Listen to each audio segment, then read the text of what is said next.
So the hippo's doing really good, adventuring around on a Friday. Overcast skies. It was pretty hot back down the mountain. I dropped about 10 degrees as I came up in elevation here. So just chilling, looking at the cattle out there grazing on the open plain. Found myself a little clay pit over here to play with. Do a little test on the capability of the hippo here. See how capable it is, even with just street tires. Drop that thing down in 4 low. Lock the center differential so it's putting power to both front and rear axles. And I just climbed up a pretty steep hill.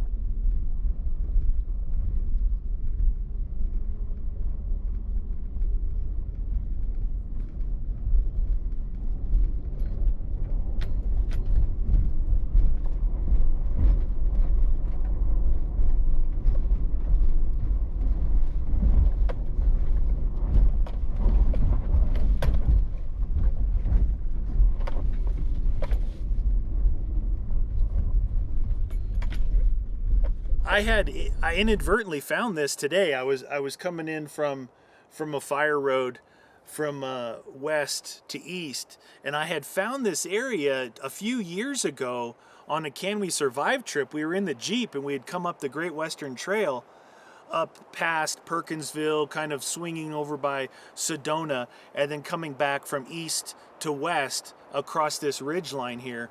And I had found this inadvertently during that trip. And like I said, I'm coming in from the opposite way. I did not know. I thought this pit was up a few more miles on the other side of the mountain behind me here, but pretty neat. I'm going to be honest with you that I was a little bit nervous going up this hill. I was a little bit nervous because I think I went down it. I went down it first. So I climbed up to the top. There's kind of a chicken track to get around. And then I went down it. Here's the reason why I said I was a little bit nervous. Well, number one, I'm out here, as usual by myself, which is, I don't know, it's more relaxing, right? If you really need to get away from it all, and if you're okay, with yourself, it's so nice to be out in a place like this. I could sit here all day and just watch these cattle graze over there. But the reason why I was a little bit nervous is I still haven't pushed this thing or know what the capabilities are, right? Street tires, highway tires. I know it's got a good 4-wheel drive system on it, but I haven't tested it. So this was pretty steep, and at the top it had a few little ruts that set you a bit off camber and a little bit kind of a step over the top.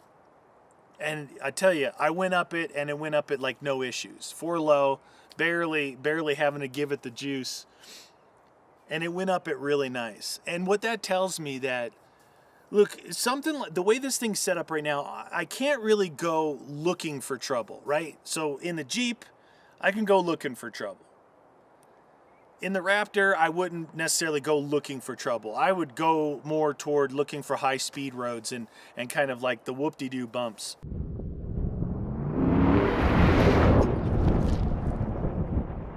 And in this, the way it's set up right now, you're not going to go look for trouble. What I mean by trouble is, technical, more than moderate difficulty tracks.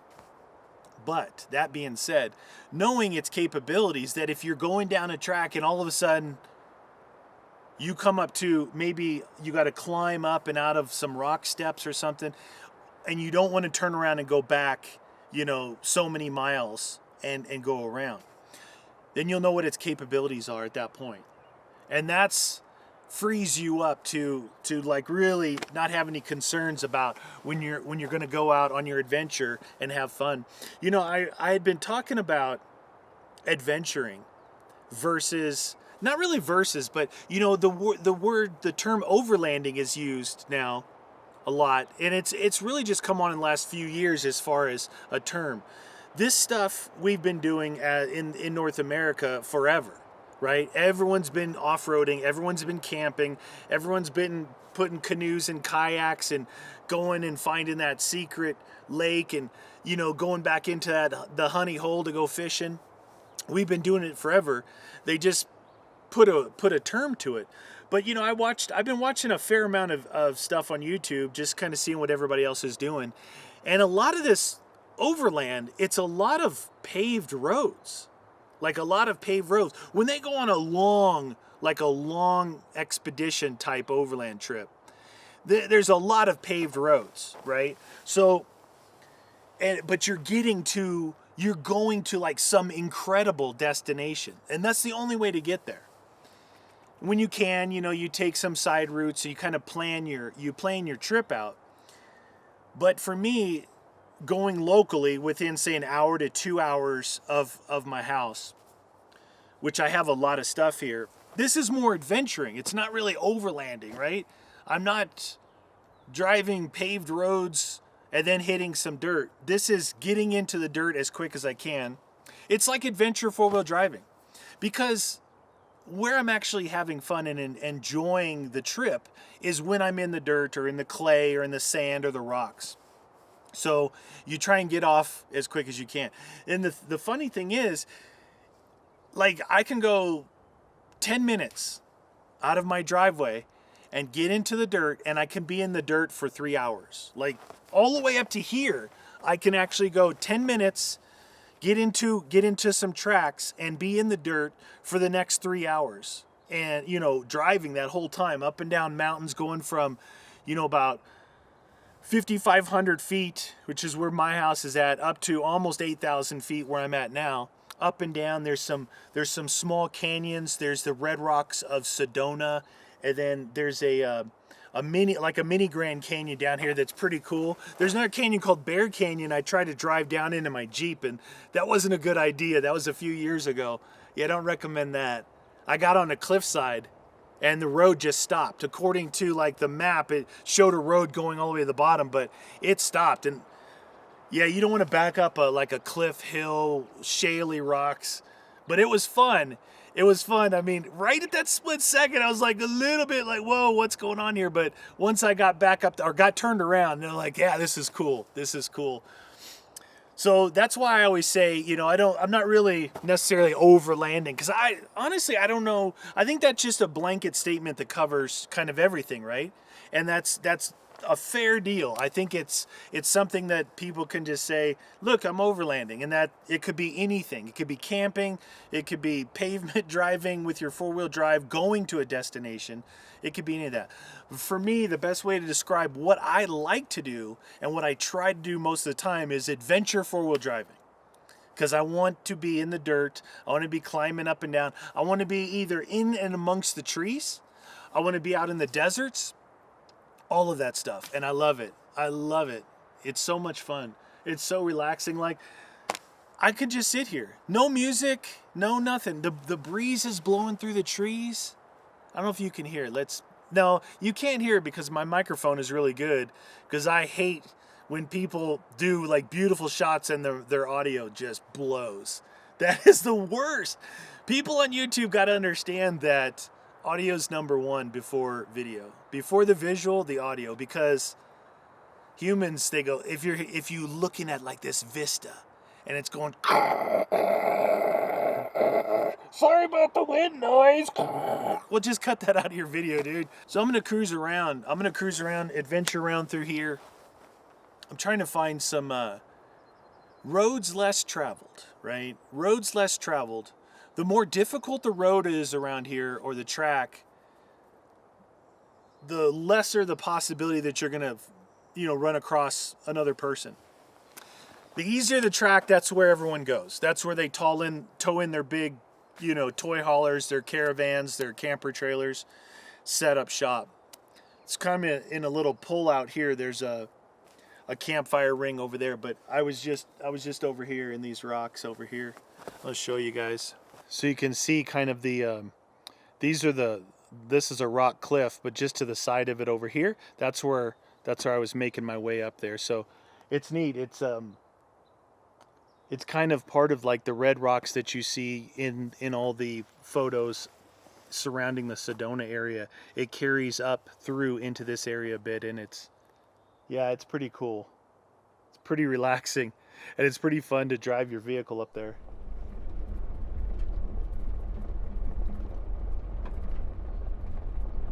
So here's the thing. I did a lot of research in it. In the Jeep, I picked up a Lowrance unit, which, you know, they use in Baja racing and all that. And I had one in my race car, and I hated it because I got the cheap one. I got the smaller, like 4-inch screen. It's not touch screen. So I don't know why. I bought another one when I got the Jeep, and I even bought an SD card that was filled with maps, topo maps and stuff. It sucks. It sucks for like plot, because it's not touch screen. So you have to like use this button, and it's just a pain in the butt. So I think a lot of people are using tablets.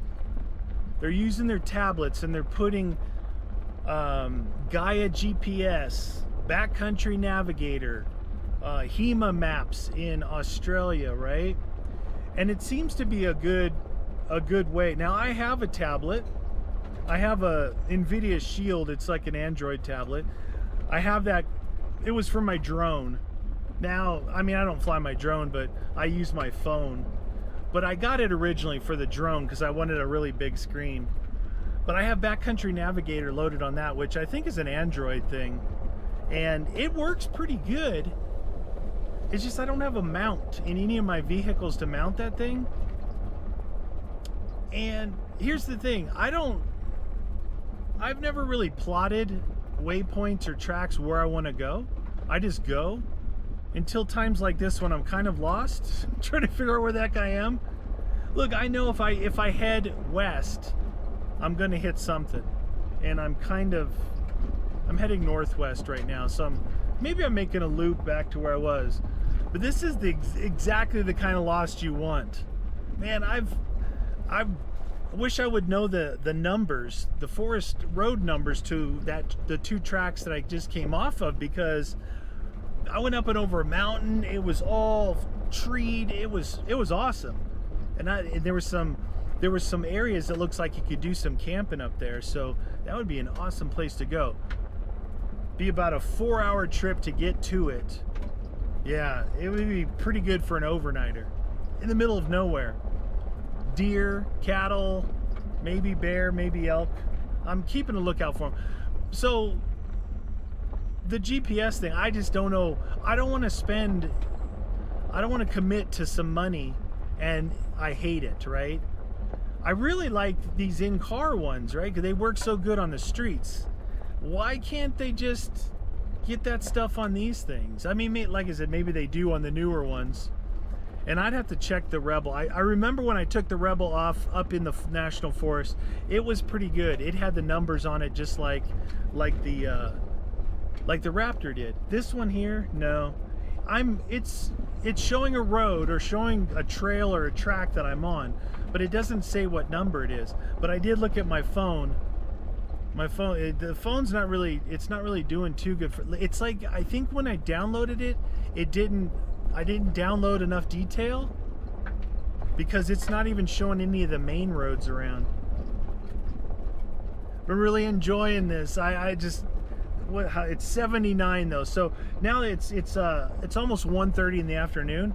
I started at 9, so it's starting to warm up even up here, getting up to about 80. So when I drop back out of elevation, I bet you it's going to be 95-ish, 95 degrees probably. There's a breeze up. I think that's what it is. I puffed up all that stuff and the wind blew it right in the window. Jeez, man. It's what do they call those? Swiffer dusters in wet paper towel time for in here. It's pretty nasty. Anyway, I'm gonna try and find my way out of here. Try and see if I can figure out where the heck I am, and then I'll probably get out of here maybe 3 o'clock, somewhere where I can head home, do some cleaning. I think it'll be good timing. It'll be a nice little half-day adventure. So anyway, I hope you guys enjoyed. I don't know what kind of footage I got. I did a little here, a little there, not too much. Just try to share with you a little relaxing Friday drive. Thanks for watching, you guys.